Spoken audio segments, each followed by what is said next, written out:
Olá, boa noite. Começa agora ao vivo o Cartão Verde desse domingo, de penúltima rodada classificatória aí do Campeonato Baiano. Domingo de clássico Bavi, sem gols. E para repercutir o Baiano, o Bavi de hoje, Rick, jogador que estreou no Vitória, num Bavi e ainda com gol. Boa noite, Rick. Boa noite, Ayana. Prazer estar aqui com vocês aí. Prazer é nosso. Que vocês já viram, né? Emerson Ferretti também está aqui hoje, goleiro que mais vezes vestiu a camisa 1 do Bahia, com uma das maiores sequências aí de atuações como titular, 255 partidas. Boa noite, Emerson. Mais uma vez a gente junto aqui no Cartão Verde. Exatamente. Boa noite, Ayana. Boa noite, telespectador. Prazer estar voltando a casa, né? E meu boa noite ao meu companheiro de todos os domingos aqui do Cartão Verde, Elton Serra, para comentar aí clássico, baiano, Copa do Nordeste. A gente está cheio de assunto hoje, né, Elton? Verdade, Ayana. Boa noite para você, para quem está nos assistindo. Quem assistiu o Clássico Bavi não viu um bom jogo, mas o que fica muito é saber o futuro das duas equipes, né? Porque a gente viu o Vitória, de novo, fazer uma partida muito abaixo e o Bahia, mais ainda pelo investimento e fora da zona de classificação para as semifinais do Campeonato Baiano. Se o torcedor acha que o Campeonato Baiano não é prioridade, vamos ver agora como o torcedor vai reagir com um time fora do G4 do estadual, né? Vai ser uma semana aí intensa para os dois que têm rodada de Copa do Nordeste, mas a gente vai falar muito desse Clássico Bavi hoje aqui. Então, a gente vai começar pela rodada. O Bahia não teve rodada cheia hoje, os resultados mexeram bastante aí com a classificação. O Bahia de Feira assumiu a ponta depois de vencer o Fluminense de Feira por 2-0. Bahia e Vitória, como a gente já falou, não saíram do 0-0 no placar. O Atlético de Alagoinhas venceu o Jacobina, entrou para a zona de classificação e deixou o GEG ameaçado de queda para a segunda divisão. O Vitória da Conquista venceu a Juazeirense e subiu para a segunda colocação. A Jacuipense venceu o Jequié e se afastou da zona de perigo. Então vamos analisar um pouquinho aí o que está acontecendo. Elton Serra, você falou sobre o baiano, se é prioridade, se não é, mas o torcedor nitidamente está incomodado, não só com a classificação no baiano, mas também parece que com o técnico Anderson Moreira, porque foram vaias, parece que já existe um desgaste. O que falar desse momento do Bahia? Bom, até claro que o clássico é reflexo de tudo isso, mas o investimento que o Bahia fez no campeonato, na temporada 2019, em relação ao Vitória, é muito grande. A gente já falou isso aqui milhões de vezes. São 140 milhões de reais investidos na temporada, com menos de 40 aí do Vitória em 2019. É claro que dentro de campo as coisas se igualam, mas um time que tem como prioridade, última prioridade, o campeonato estadual, é uma questão que a gente precisa ponderar. A gente vai falar depois do jogo, inclusive, depois que a gente vê os melhores momentos com relação a isso, mas o Anderson Moreira, muita gente já nos mandando mensagem, deve cair, não deve cair, está pressionado. Se for questão de resultado, e aí a gente olhar para a diretoria do Bahia, o planejamento que foi feito, não seria coerente demiti-lo. Porque se o Campeonato Baiano não é prioridade, estar na quinta colocação do estadual não é motivo para a demissão do treinador. Mas se a gente olhar o desempenho da equipe, é um momento onde o Bahia tem já quase 20 partidas na temporada, são 2 meses de trabalho, são 4 competições, sendo que uma já foi eliminada, que foi na Copa Sul-Americana, que era a menina dos olhos do Bahia em 2019, e o time tem aí a Copa do Nordeste estadual e a Copa do Brasil se classificando com muita dificuldade. Os desempenhos do Bahia na temporada, pelo elenco que foi montado, ainda não agradaram. É claro que a gente tem que analisar que existe uma margem para evoluir. Isso qualquer time tem, mas a gente não consegue enxergar evolução nesse time do Bahia. Taticamente e tecnicamente. O Anderson não conseguiu encaixar o seu time ainda. É um time que tem poucas ideias, é um time com ideias limitadas e que ainda não conseguiu mostrar, mesmo com resultados ali, vencendo apertado na Copa do Brasil, empatando com Vitória no estadual, com Fortaleza na Copa do Nordeste, não mostrou ainda que evoluiu do início da temporada para cá. É isso que mais preocupa. Se for resultado, mantém. Porque o baiano não é prioridade do Bahia. Mas se for olhar desempenho, aí a diretoria vai ter que sentar com o treinador e perceber, cara, eu te dei tudo o que você precisa e por que não está acontecendo? Eu acho que essa conversa deve acontecer essa semana, inclusive. Olha só, eu até não convidei aí para você participar do Cartão Verde de hoje. A gente sempre tem, viu, pessoal? Todo domingo lá no nosso Facebook, a gente tem lá aquele cardzinho, deixou um cardzinho assim, um cartão verde ao vivo, tá vendo? Então, assim, eu nem tinha falado ainda, mas já chegou um monte de mensagem, inclusive falando do Anderson. E eu dando uma olhada aqui, já tem a pergunta do Anderson. Anderson sempre acompanha o programa e sempre manda comentário aqui na página do Cartão Verde. Ele falou assim, Elton, Elton, você disse que o Bahia não estava jogando futebol tão ruim. Continua com a mesma opinião? Pelo que eu ouvi aqui o Elton responder, ele já explicou direitinho o que ele pensa aí do trabalho do Anderson. Então, nem precisa aí passar a pergunta, mas eu quero agradecer, Anderson, por você sempre estar ligado no programa e mandando mensagem para a gente. Ele só pergunta assim, até quando o torcedor do Bahia vai suportar um futebol tão pobre? Aí, eu vou aproveitar e vou passar essa pergunta para Emerson, então. Emerson Ferretti, vou pegar esse finalzinho aqui da pergunta do Anderson.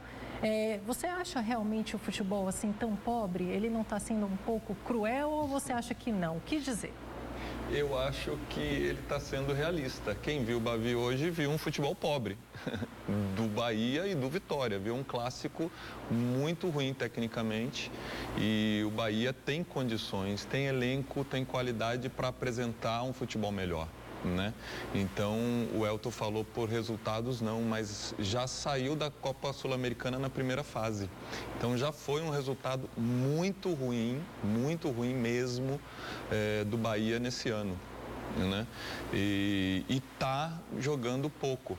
Então, assim, o torcedor cobra resultado, mas também cobra o time jogar bem. Porque não é fácil você ir para o estádio, torcer e ver o time, mesmo ganhando de 1-0, mas jogando mal. E uma hora o torcedor se revolta, né? É o que está acontecendo, né? O Bahia até tem alguns resultados que fazem passar de fase Copa do Brasil, está dentro ainda do Campeonato Nordeste na zona de classificação, mas não está convencendo. E tem condições de render mais. Então, precisa melhor. Se o Anderson não está conseguindo tirar mais desse time, o problema é do treinador. Se é o time que não pode render mais, aí o problema é contratação, né? E pelo que a gente vê, eu acho que o time tem condições de render mais. E aí eu queria perguntar ao Rick sobre a situação do Vitória, que vinha num futebol desacreditado, sob desconfiança da torcida, um estádio com 3.000 pessoas, vinha de eliminação, perdeu aí do Botafogo da Paraíba, do Atlético, enfim, alguns resultados e a forma do Vitória jogar incomodando ainda mais o torcedor rubro-negro. Além da crise institucional, da crise política, aí a questão do vice, se renuncia ou não, a diretoria aí em xeque, mas conseguiu um empate sem gols na Arena Fonte Nova, torcida única e ainda com um jogador a menos em um determinado período de tempo no jogo. Isso é superação ou é aquele clichê de clássico que não tem favoritismo? Não é superação não, Ayana. Eu acho que clássico é clássico, a gente não pode negar isso. Embora sabemos que o Vitória, nesse momento, está em crise profunda, né? Mas acho que é clássico. Empatou e eu acho que... Já é a grande motivação. Já é a grande motivação, sim. Com certeza. Olha só, vamos falar do Bavi agora e com as imagens, né? Porque o Bavi teve de tudo, teve expulsão, teve reclamação, teve até aí uma pequena confusão aí na saída para o vestiário.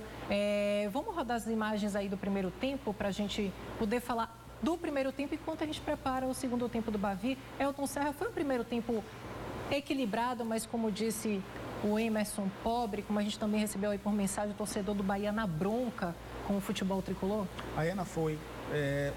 O Bahia é um time dos 10 minutos, né? Os 10 minutos do primeiro tempo, é isso aí que a gente está vendo. Esses lances aí, todos esses aí que a gente está vendo, foram antes dos 10, 15 primeiros minutos.